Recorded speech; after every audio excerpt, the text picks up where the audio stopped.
going to learn English grammar. आपण पाहत आहोत बेसिक पॅटर्न इन इंग्लिश.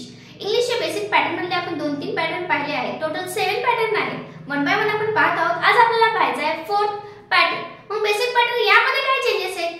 आपण पाहिलं सब्जेक्ट प्लस वर्ब हा एक पॅटर्न झाला. Subject plus verb plus adverb हा एक पॅटर्न झाला. Subject plus linking verb plus आपण काय बघितलं? थर्ड पॅटर्न मध्ये बघितले सब्जेक्ट प्लस लिंकिंग वर्ब आलं आणि शेवटला काय आले? त्याच्यामध्ये ऑब्जेक्टिव्ह नाही आलेलं, त्याच्यामध्ये काय आलं होतं? ऍडजेक्टिव्ह आलं होतं. ओके, म्हणजे विशेष माहिती सांगितलेली नामाबद्दल असं आपण पाहिलं पॅटर्न. तर आज आपल्याला पॅटर्न पाहायचा आहे सब्जेक्ट पॅटर्न पाहायचा आहे. 4th पॅटर्न ना त्यामध्ये सब्जेक्ट असणार आहे, लिंकिंग वर्ब पण असणार आहे. मग नवीन काय आहे? चला पाहूया. वेळ न घालवता नवीन काय आहे या पॅटर्न मध्ये. एक एक्झाम्पल घेते. Misha is my student. पहा या पॅटर्न आपण यानुसार जाऊया. एक सेंटेन्स घेतला. आता यावरून आपण वन बाय वन आयडेंटिफाय करूया सेंटेन्स कसं बनते आणि काय चेंजेस झाले. मीशा, ओके, सब्जेक्ट आलाय, तुम्ही आयडेंटिफाय करू शकता. ओके, मीशा काय आहे? सब्जेक्ट. इज, आता हे काय आहे? हे आहे लिंकिंग वर्ब. हे काय आहे? Linking verb. आणि माय स्टुडंट काय? ऑब्जेक्टिव्ह आहे, ॲडवर्ब आहे, ऍडजेक्टिव्ह आहे. काय आहे? हे आहे नाउन. म्हणजे आपला 4th पॅटर्न कसा झाला तयार? Subject plus linking verb. Linking verb मी त्या दिवशी तुम्हाला लिहून दिले होते आणि स्क्रीनशॉट पण घ्या म्हणून सांगितलं होतं. मी तुम्हाला समजून येईल की लिंकिंग वर्ब कुठले कुठले असतात. Am, is, are, was, were, have हे सगळे दिले होते. ओके, लिंकिंग वर्ब प्लस आज आले नाउन. ओके, मग चला पाहूया याच्यामध्ये कसे सेंटेन्स फिल होतात. त्याच्यामध्ये ऑब्जेक्टिव्ह नाहीये, ॲडवर्ब नाहीये, ऍडजेक्टिव्ह नाहीये, तर काय? नाउन आले. मग याच्यानुसार सेंटेन्स होतात? हो होतात. फक्त आपण तो बोलत राहतो पण याप्रमाणे त्याला काय करत नाहीये, आयडेंटिफाय करत नाही. म्हणून आपल्याला समजत नाही की हे या पॅटर्न मध्ये काय सेंटेन्स फिल बसतात. ओके, चला वन बाय वन सेंटेन्स पाहूया. या पॅटर्न मध्ये इंग्लिश मध्ये सेंटेन्स कसे तयार होतात. कुठला पॅटर्न आहे? Subject plus linking verb plus noun. Sentence घेऊया.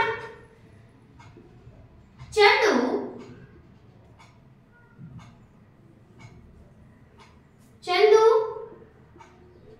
become our leader. Chandu become our leader. पहा आता इथे काय झाले? चंदू हे काय? सब्जेक्ट. हे काय? सब्जेक्ट. आणि बिकम हे काय? नाही, हे ॲम्निझार नाही. मग बिकम काय? हे लिंकिंग वर्बच आहे. हे काय?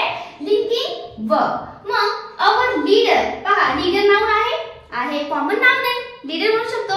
कशाचा लीडर असतो? एखाद्या प्रत्येक गोष्टीमध्ये लीडर आपण डिसाइड करतो किंवा असे ग्रुप पडले असतील आपल्या क्लासमध्ये तेव्हा सुद्धा आपण म्हणू शकतो आमच्या ग्रुपचा हा लीडर आहे, ए ग्रुपचा हा लीडर आहे, बी ग्रुपचा हा लीडर आहे. म्हणजे प्रत्येक ठिकाणी आपण लीडर वापरतो. म्हणजे लीडर कसलं आहे? कॉमन नाउन आहे. ओके, मग हे काय झालं? नाउन. नेक्स्ट बघूया. माय डॉग इज माय फ्रेंड. पहा कुत्रा माझा, माय डॉग माझा कुत्रा माझा मित्र आहे. म्हणजे तू त्याचं ऐकत असेल मे बी, होऊ शकतं असं. झालं सब्जेक्ट, लिंकिंग वर्ब आणि माय फ्रेंड हे झालं नाउन. हे काय? नाउन. देन नेक्स्ट घेऊया. ही इज, पहा लिंकिंग वर्ब कुठला आले? सब्जेक्ट कुठला आहे? आपल्याला ओळखायला पाहिजे. Our captain. अवर कॅप्टन हे काय झालं? नाउन. कॅप्टन क्रिकेट टीमचा कॅप्टन असू शकतो.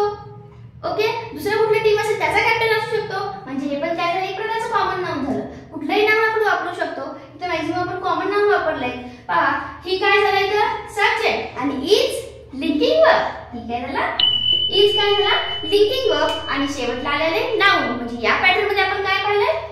Subject plus linking verb plus noun add केलं तर एक सेंटेन्स तयार होते.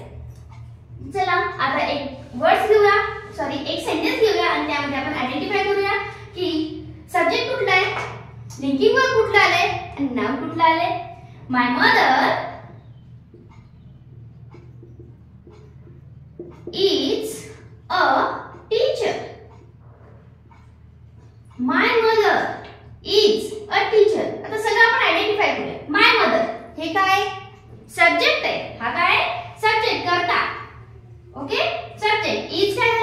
लिंकिंग वर्ब आणि टीचर हे सुद्धा एक कॉमन नाउनच आहे. म्हणजे हे काय झालं, नाउन.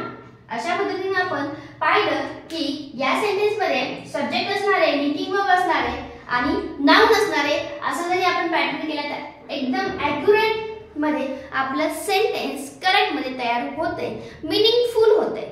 ओके, चला आपण असे सेंटेन्स तयार करतो पण आपल्याला हे माहित नसते की लिंकिंग वर्ब कुठलं आहे, नाउन कुठे वापरलंय, कसं वापरलंय आणि सब्जेक्ट कुठला आहे. तर यासाठी तुम्हाला बेसिक पॅटर्न शिकणं खूप महत्त्वाचं आहे. याच्यामुळे तुम्हाला कळत राहतं की ॲडव्हर्बचं कधी ओळखायचं हे पण समजतं, नाउन हे पण समजतं, ॲडजेक्टिव्ह कसं येतं सेंटेन्स मध्ये ते काय सांगतं हे पण समजतं. म्हणजे नियर अबाउट आपण नाउन, प्रोनाउन, ॲडजेक्टिव्ह हे सगळं या पॅटर्न मध्ये थोडं फार शिकत राहतोय आणि त्यामधून आपण सेंटेन्स कसे फॉर्म करायचे हे सुद्धा आपल्याला या बेसिक पॅटर्न मधून शिकत चाललंय. ओके, काही डाऊट असेल कमेंट नक्की सांगा. व्हिडिओ कसा वाटला हे सुद्धा कमेंट मध्ये सांगत चला आणि व्हिडिओला लाईक करून घ्या, शेअर आणि सबस्क्राईब करायला मात्र विसरू नका. Okay, thank you.